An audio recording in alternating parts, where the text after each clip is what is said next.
ټولو دوستانو ته سلامونه او نیکې هیلې. خدای دې وکړي چې جوړ روغ به وئ. د مورنۍ ژبې په ارزښت خو ټول پوهېږي. نن غواړو په دې اړه خبرې وکړو. د ډېر ماشومان چې جرمني ته له بهر څخه راغلي وي ممکن په 2 ژبو خبرې وکړي یا له 2 ژبو سره غټ شي.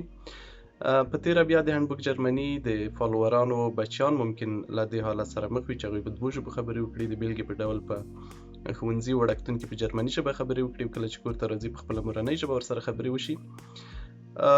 څېړنې ښیي چې ماشومان ژبې ډېرې په چټکۍ زده کولی شي او د ژبو په زده کولو کې تکړه دي. همدا اوس په نړۍ کې له 50 څخه تر 80 سلنې پورې خلک په 2 ژبو خبرې کوي او په 2 ژبو غږېدل د دوی لپاره ډېر ګټور ثابت شوي دي. تاسو هم که دا ډول بچیان لرئ چې ښوونځي وړکتون ته ځي، هلته جرمني ژبه زده کوي، په جرمني ژبه خبرې کولی شي، په کور کې ورسره په خپله مورنۍ ژبه په پښتو ژبه یا په فارسي ژبه کوي خبرې ورسره وکړئ او هغو ژبې ته دوام ورکړئ.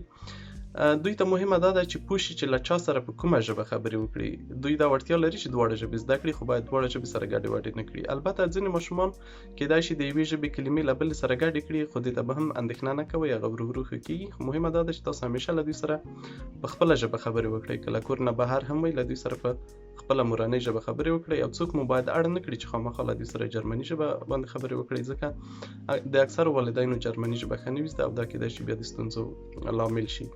او فکر مې وي چې ماشومان هم یو له بل څخه توپیر لري، ټول یو شان نه دي. ځینې ماشومان کیدای شي زر ژبه زده کړي، ځینې بیا کیدای شي وروسته زده کړي.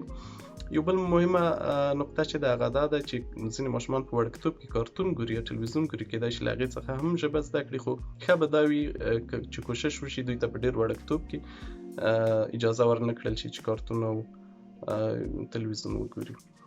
د 2 ژبو زده کول په آینده کې هم کیدای شي د ډېرو ښه فرصتونو لامل شي، له دوی سره بیا د ژوند په ډېرو برخو کې مرسته وکړي.